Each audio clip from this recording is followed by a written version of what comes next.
गिरफ्तार किया हुआ है और इल्जाम लगाया है अनमोल उर्फ पिंकी ने कि मुझ पर किया गया है और मुझसे झूठे बयान दिलवाए गए हैं। इन लोगों ने मुझसे झूठे बयान दिलवाए, बनीगाला में आप पता नहीं किस बंदे का सामान लेकर आती है। कि 30 के करीब सियासतदान जो हैं वो अनमोल उर्फ पिंकी के गाहक हैं। मॉडल्स, एक्टर्स, टीवी और फिल्म के लोग, बेतहाशा लोग। खातून को पता है कि ब्लैकमेल कैसे करना है। रिपोर्टेडली खातून को पता है कि नैरेटिव बिल्डिंग कैसे करनी है, क्योंकि बारहा ये खातून को के धंधे में इस कदर शातिर और चालाक रिपोर्ट की गई है। लेडीज पुलिस एहलकार जो है अनमोल उर्फ पिंकी के मुंह पर हाथ रखती रही और अनमोल उर्फ पिंकी को खामोश करवाने की कोशिश की जाती रही। अपेरेंटली ऐसा मालूम हो रहा था कि शायद वो नहीं चाहते कि ये कुछ बोले या पब्लिकली कुछ बोले। अनमोल उर्फ पिंकी ने एक बड़ा कट्टा खोल दिया है और इस दफा इस तमाम तर मामले को मशकूक कर दिया गया है।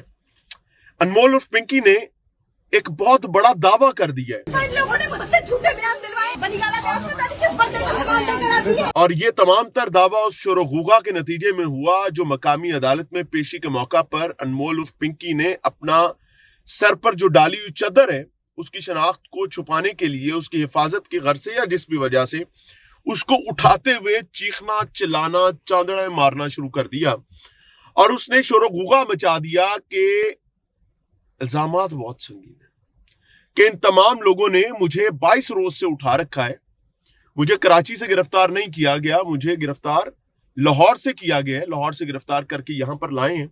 22 रोज से इन्होंने मुझे गिरफ्तार किया हुआ है और इल्जाम लगाया है अनमोल उर्फ पिंकी ने कि मुझ पर किया गया है और मुझसे झूठे बयान दिलवाए गए हैं और मुझसे बयान देने का कहा गया है कि बनीगाला के एक शख्स के हवाले से भी उस खातून ने इल्जाम लगाए। याद रखिएगा कि कल ये दावा किया गया था कि मीडिया की जीनत बना था ये दावा कि 30 के करीब सियासतदान जो हैं वो अनमोल उर्फ पिंकी के गाहक हैं।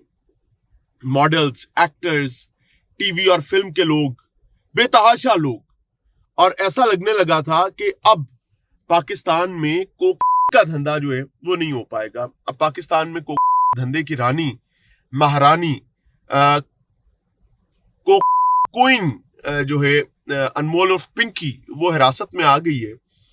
लेकिन अब सिचुएशन बदलती नजर आ रही है और मुझे नहीं समझ आ रही कि क्या two wrongs can make one right. लेकिन वहीं पर हमें यह भी ज़हन में रखना होगा कि अनमोल उर्फ पिंकी इस वक्त हॉट वाटर्स में और वो खातून जानती है कि किस तरीके से क्राइसिस से निकलना है। खातून को पता है कि ब्लैकमेल कैसे करना है। रिपोर्टेडली खातून को पता है कि नैरेटिव बिल्डिंग कैसे करनी है, क्योंकि बारहा ये खातून को के धंधे में इस कदर शातिर और चालाक रिपोर्ट की गई है कि ये एक के बाद एक मामले से बच निकलती है। रियासती इदारों में मौजूद लोग इसके फैसिलिटेटर्स होते हैं। हैरान कुन तौर पर आज मुझे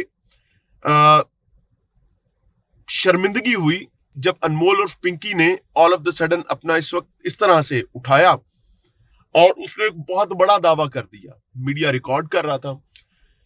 सिचुएशन यहां तक हो गई कि खातीन पुलिस एहलकार जो हैं अनमोल और पिंकी को खामोश रखने में नाकाम हुई। तो एक पुलिस एहलकार जो काले चश्मे लगाए हुए, उसने बकायदा आकर अनमोल और पिंकी को खामोश कराने की कोशिश की, उसको, और उसने बकायदा उसको हैंडल करने की कोशिश की पब्लिकली। फिर सिचुएशन यहां तक आ गई कि अनमोल और पिंकी जो है वो चीखती चिल्लाती रही। लेडीज पुलिस एहलकार जो है अनमोल और पिंकी के मुंह पर हाथ रखती रही और अनमोल और पिंकी को खामोश करवाने की कोशिश की जाती रही। अपेरेंटली ऐसा मालूम हो रहा था कि शायद वो नहीं चाहते कि ये कुछ बोले या पब्लिकली कुछ बोले। वहीं पर दूसरी साइड पर इस तमाम तर इन्वेस्टिगेशन की जो चीजें हैं, एक के बाद एक ऑडियो लीक हो रही है, एक के बाद यहां तक कि कोक को इस्तेमाल कैसे करना है। कोक कहते हैं, हमने तो कोक पी थी, वो दूसरी कोल्ड ड्रिंक वाली। तो अब हमें पता चल रहा है कि ये भी कोक ही होती है। तो वैसे ऑनेस्टली सुन रखा है, पहले से पता है, कह रहा हूं कि क्योंकि मुआशरे में ये मामला नहीं पता था। کون سا نشہ کس کے ساتھ کرنا ہے, کون سا نشہ کس کے ساتھ نہیں کرنا. اسکولوں کے بچے, تعلیمی اداروں کے بچے, نجی یونیورسٹیز کالجز کے بچے, یہاں تک آیا کہ ایم کیو ایم کے ایک ایم این اے اور ان کی اہلیہ کا نام بھی آ گیا اور 5 لاکھ روپے مقروض ہونے کا دعویٰ بھی پبلکلی کر دیا گیا. اور یہ تمام چیزیں بند دروازوں کے پیچھے انویسٹیگیشن ہو رہی تھی, بٹ ان تمام چیزوں کو صحافیوں تک پہنچایا جاتا رہا اور چیزیں آگے چلتی رہیں. لیٹس سی اس میں آگے کیا ہوتا ہے. بہرحال انمول عرف پنکی کا معاملہ جو ہے وہ طول پکڑتا نظر آ رہا ہے. پنجاب انمول عرف پنکی کی ڈیمانڈ کر رہا ہے. مریم نواز صاحبہ نے اس پر پنجاب میں ایک کریک ڈاؤن کا بھی آغاز کروا رکھے ہیں, اور وہیں پر پنجاب یہ خواہش کرتا ہے کہ انمول عرف پنکی کو سی سی ڈی کے بھی اس کی تحقیق کر رہی ہے, تفتیش کر رہی ہے. پنجاب یہ خواہش رکھتا ہے کہ انمول عرف پنکی کو پنجاب لایا جائے, کیونکہ یہاں پر بھی لاہور میں بھی اس پر مقدمات ہیں. سو لیٹس سی کہ اس تمام تر معاملے میں کیا بنتا ہے. ہماری دعا یہ کہ کسی کا غلط استعمال نہیں ہونا چاہیے, چاہے وہ میرے ادارے ہوں اور چاہے وہ کوئی اس قسم کے لوگ ہوں. اللہ تعالیٰ پاکستان کی حفاظت فرمائے. We are in hot waters actually. مجھے نہیں پتا پنکی ہاٹ واٹرز میں ہے یا پنکی ہاٹ واٹرز میں نہیں ہے, مجھے یہ پتا ہے کہ ہم ہاٹ واٹرز میں ہیں. اللہ تعالیٰ پناہ عطا فرمائے. السلام علیکم.